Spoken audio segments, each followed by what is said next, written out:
गजल, ये नाम सुनते ही जहन में क्या आता है? एक ऐसी शायरी जो सीधे दिल को छू जाती है ना? लेकिन कभी सोचा है कि जब कोई कमाल का शेर सुनते हैं तो मुंह से अपने आप ही वाह वाह क्यों निकल जाता है? आखिर इस वाह वाह के पीछे का राज क्या है? चलिए आज हम लोग इसी जादू को समझने की कोशिश करते हैं। तो हाँ, इसी सवाल से शुरू करते हैं। देखिए, ये जो वाह वाह है ना, ये सिर्फ शायर की तारीफ में ताली बजाना नहीं है।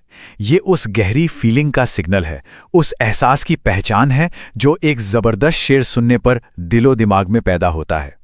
इस सफर में हम लोग कुछ खास पड़ावों से गुजरेंगे। सबसे पहले हम वाह वाह फैक्टर को डिकोड करेंगे, फिर गजल की एनाटॉमी देखेंगे, यानी उसके हर हिस्से को आराम से समझेंगे। इसके बाद गजल और नज्म में क्या फर्क है ये जानेंगे। फिर थोड़ा शायर के दिमाग में घुसकर देखेंगे कि वो सोचते कैसे हैं, थोड़ा इसके इतिहास में भी झांकेंगे और आखिर में देखेंगे कि आज के दौर में गजल कहाँ खड़ी है। तो आखिर ये वाह वाह है क्या चीज? ये सिर्फ इसलिए नहीं निकलता कि किसी ने गाकर सुनाया है या पेश करने का अंदाज अच्छा था। बिल्कुल नहीं, ये तो उस लम्हे का रिएक्शन है जब शेर का असल मतलब, उसकी गहराई एकदम से खुलती है और सीधा दिल पे लगती है। इसी चीज को कहते हैं शेरियत। बेसिकली ये शायरी की रूह है, उसकी जान है।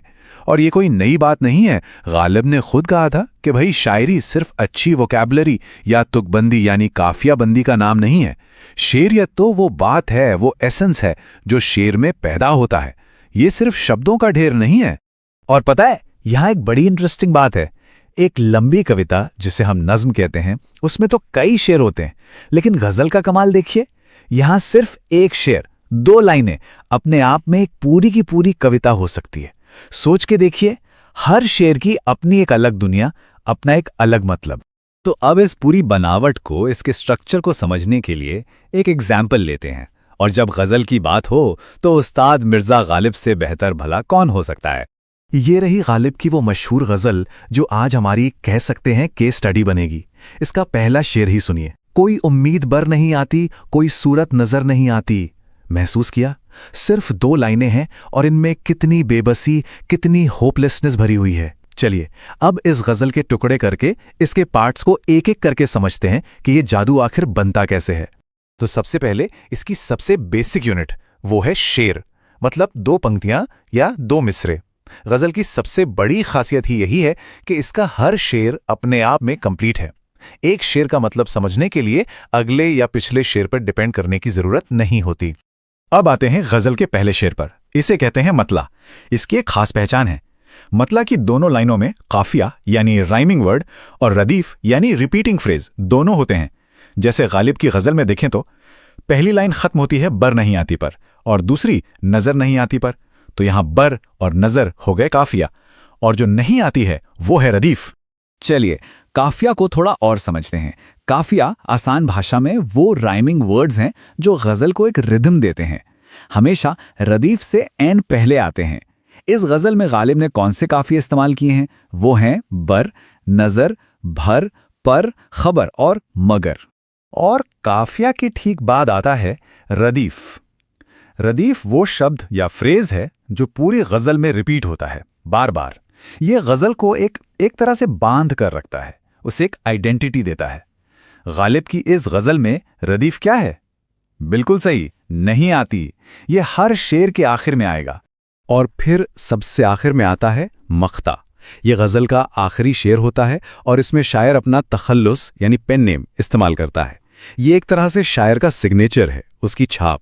जैसे यहां गालिब ने आखिरी शेर में अपना नाम गालिब डाल दिया है। ओके, तो अब हमें गजल की बनावट, उसका स्ट्रक्चर मोटा मोटा समझ आ गया है।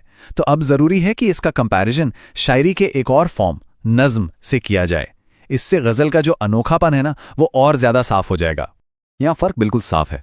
गजल में क्या होता है, हर शेर एक आजाद यूनिट है, अलग टॉपिक पर हो सकता है। लेकिन नज्म में एक सेंट्रल थीम होता है जो शुरू से आखिर तक चलता है।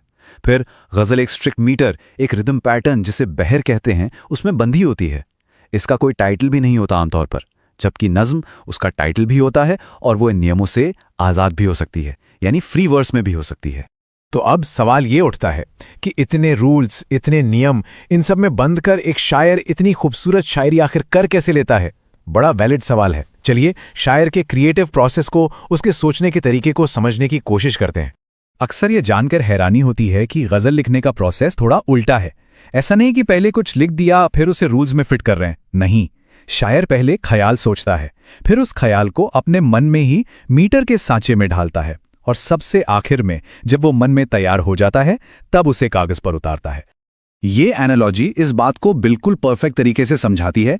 शायरी पहले लिखकर मीटर में फिट नहीं की जाती, शायर का दिमाग ही उस ख्याल को मीटर के ब्लूप्रिंट के हिसाब से बनाता है। इसलिए कहते हैं कि एक कामयाब गजल को शायर के लिए मीटर में सोचना जरूरी है, सिर्फ लिखना नहीं। इस पूरे क्रिएटिव प्रोसेस को हम एक और एंगल से देख सकते हैं। मान लीजिए गजल एक इमारत है, तो इसकी नींव क्या होगी? काफिया और रदीफ, ये वो जमीन है जिस पर पूरी इमारत खड़ी होगी। फिर जो बहर या मीटर है वो है इसकी इंजीनियरिंग, उसका स्ट्रक्चर, और शायर के अल्फाज वो ईंट और गारे का काम करते हैं। वैसे गजल हमेशा से ऐसी नहीं थी जैसी हम आज जानते हैं। इसने सदियों का एक बहुत लंबा सफर तय किया है। तो चलिए इसके इतिहास में एक छोटा सा गोता लगाते हैं। गजल का सफर शुरू हुआ फारिस से, यानी पर्शिया से, और वहां से ये दक्कन पहुंची। फिर दिल्ली में मीर और सौदा जैसे उस्तादों ने इसमें दर्द और एहसास की वो गहराइयां डाली जिसके लिए ये जानी जाती है। कुछ समय बाद दो अलग स्कूल ऑफ थॉट बन गए। दिल्ली की शायरी दिल की बात करती थी, जबकि लखनऊ की शायरी जबान की खूबसूरती और लफ्जों के खेल पर जोर देती थी। फिर आया आज़ादी का दौर। इकबाल ने गजल को इनकलाब की आवाज बना दिया, और फिर फैज अहमद फैज ने उसे आम इंसान के संघर्ष का आईना बना दिया। तो इतने लंबे सफर के बाद आज ये सदियों पुरानी आर्ट फॉर्म कहाँ खड़ी है? क्या ये आज भी इवॉल्व हो रही है, खुद को बदल रही है? बिल्कुल।